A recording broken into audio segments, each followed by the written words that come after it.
So, I want to talk about something that no one warns you about when you go clean in your salon: how your excitement can accidentally start to push people away.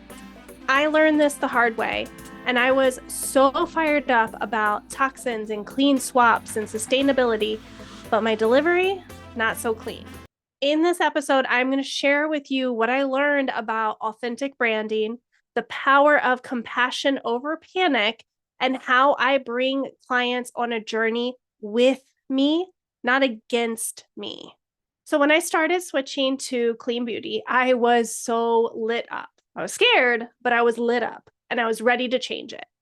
I had uncovered this whole world of harmful ingredients, toxic industry practices, and I couldn't just keep it to myself. I was that stylist shouting from the rooftops, "Do you even know what's in your shampoo?" And I meant well. I was super passionate, still am, but I was scared. I had learned all of these things that I couldn't unlearn, and I was in the thick of it. I was so overwhelmed, anxious, desperate to make better choices. And without even meaning to, I let that fear shape my tone. I became a bit preachy. I got a bit panicked, and that energy did not sit well with my clients or even my friends and family. They all kind of started to pull back, and I could feel it. I just didn't know what to do about it. And that moment really taught me something crucial. The way that we share our message is just as important as the message itself. And once I stepped back, I saw that it was happening. I wasn't judging others, I was judging myself. I had set this impossible bar, and I actually felt like a failure for not meeting it because I made it so incredibly unsustainable. And that energy was all over the place and it was leaking into my branding. So instead of me inspiring clients to join me, I overwhelmed them and they were kind of standoffish when they came in. So I, of course, had to change the way I did this. I had to start to soften, and I spoke from the heart instead of from fear. I showed the small swaps I was making. I admitted what I was still figuring out, like the shifts that I was making. And it was so powerful because then people started to lean in. They felt safe to ask questions and explore changes on their own timeline. That's when I realized real branding isn't about who's shouting the loudest or who's being the scariest, to scare your clients into it. It's about building trust and sharing your why and leading them with curiosity and not shame. So, this is what I teach every one of the stylists or salon owners stepping into clean beauty branding. You want to lead with your values, not perfection. So, that means what is important to you? Is it clean beauty, non toxic? Is it low toxic, vegan, sustainability, reducing plastic waste? Like, what is it to you? And really dive in deep to that because that is going to be everything that you're able to talk about. And when you are passionate and you have a really strong why behind it, that is where you can start to lead your clients with your story, with your excitement. And through all of that, with support, they will start to get on board. So the second thing is sharing your journey, not just the end result.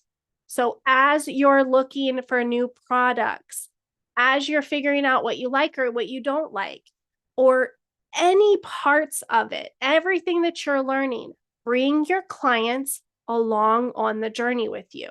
Because if you just wait until you're at the end and you have it all figured out, and that's the only time you talk to them about it, you kind of, it's shock value at that point. They don't know. They're like, where did this come from? Instead of when you bring them on that journey, especially like if you're changing and you haven't had clean products before, Don't just shift everything overnight or, in the background, which might have taken months or a year, and not say anything to your clients.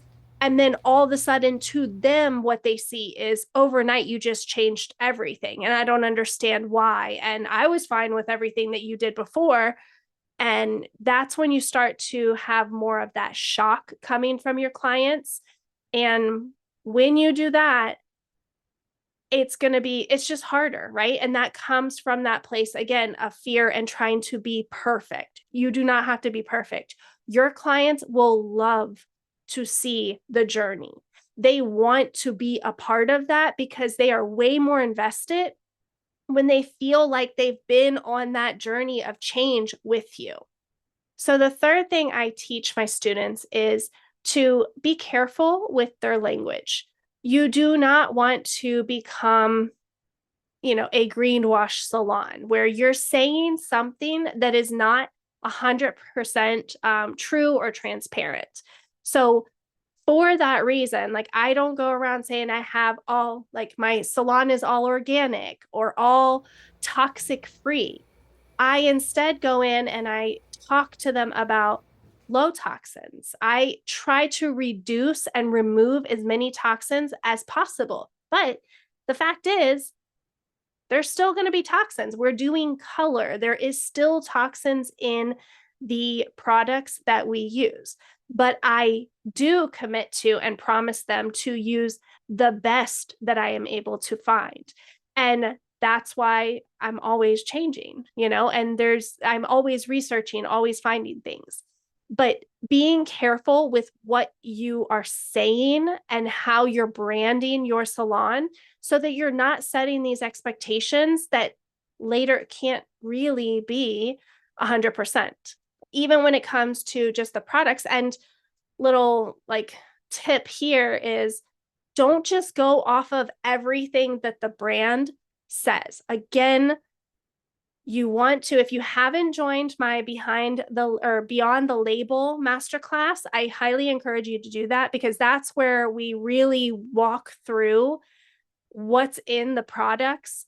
How do you learn about the products? You go beyond the label, right? We're looking at not just what the product says that it is, if it's paraben free or vegan or non-toxic or toxic free or organic or natural. Those are big buzzwords, and they don't always mean exactly what they say.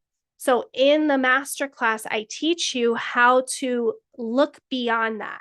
Look at the ingredient list. Look at the certifications that company has. Look at what their messaging and their marketing is, and their website, and the truth behind all of that to make a really conscious and educated choice instead of how we usually do is this bottle says it's natural and organic, so that's the one I'm going to take.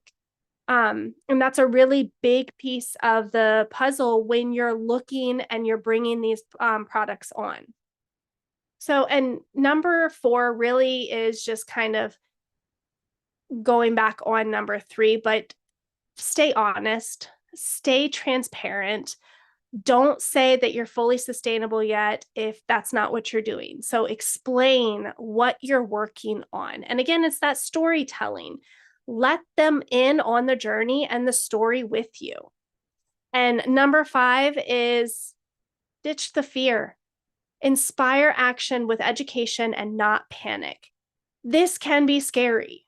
Seeing all of the harm, all the toxins, all of what's happening to the planet, and all of the waste that the industry is actually producing, it is scary. And it can, like I said in the beginning, I was angry and it was overwhelming and so many different things. Doing this all from fear and being hard on yourself is not going to do you any good. Quite honestly, that will be the fastest way you end up just quitting. I almost did. I almost stopped because I was being so hard on myself and I felt like I wasn't doing enough. And if I made one little wrong thing, or if I had a hiccup or couldn't be as clean or sustainable as I wanted, it really drug me down. And I would feel so incredibly guilty and so terrible that I came to a point where I thought maybe this just isn't worth it. Like, I almost wish I could just unlearn all of it so I could just go back to ignorance is bliss. Don't do this from a place of fear. Be gentle with yourself and know that one step, only one step, will make a huge impact. And if you mess up or you have to change something, it's okay. You're going to be okay. Give yourself that grace so that you don't completely want to stop and stress yourself out, because the stress is also going to do a number on your body. And we cannot run a holistic practice and a holistic salon and cause ourselves so much more stress, because we know that stress is going to create even more issues and illnesses and just overwhelming, terrible things in our body. So don't let that be your story. Be gentle with yourself. Take one step at a time. Have fun with it. Learn, educate yourself, and find it like an experiment where you get to try new things and test things out, but it doesn't have to be the end all be all of it. Okay, so those were 5 simple shifts that will turn your branding into a magnet for the right clients, the people who want to grow with you and who are looking for you. They are already bought into that message, and they've just been looking for someone to offer that service for them.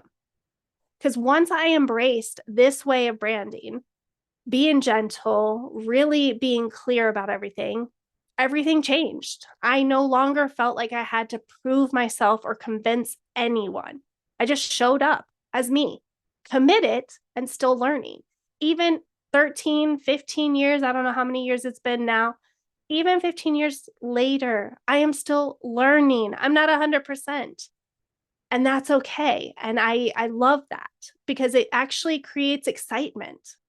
And clients started coming to me because of that energy, because they want guidance, not guilt. They trusted me because I wasn't pretending to be perfect. I was committed. And that's what branding should do. Reflect your truth, your integrity, and your ongoing journey. You don't need to have it all figured out to build a brand that your clients believe in and want to stand behind. You just have to show up, you have to start, and do it with your heart. All right, so if this episode has hit home for you, screenshot it and share it on your stories. Tag me on Instagram at the Clean Beauty Biz Coach and tell me what shifts you're working on. And if you really want to build a clean and sustainable salon that supports you and your mission, come check out the Holistic Salon Academy. This is where we go deep into this messaging and marketing, and even more so, the mindset and your neuro pathways, so that you can build something real. Let's grow this movement together, one aligned brand at a time. Thank you so much for tuning in to the Impactful Salon Owners Podcast. I hope today's episode gave you valuable insight and inspiration to take your salon to the next level. Before you go, I wanted to remind you that the Holistic Salon Academy is opening up soon. So if you're ready to dive deeper into clean, holistic, and sustainable salon practices and build a truly impactful business, be sure to join the waitlist. By signing up, you'll be the first to access all of the details and exclusive content before anyone else. You definitely don't want to miss out. And of course, don't forget to hit the subscribe button so you never miss an episode. And if you enjoyed this one, I'd love it if you could leave a review. It helps to grow the show and reach more salon owners just like you. And lastly, come hang out with me on Instagram at Clean Beauty Biz Coach, where I'm a real life person who loves to connect with you. I'm always in my DMs answering your questions and would love to chat more over there. Thanks again for being here, and remember, every step forward is a step towards lasting change. Until next time.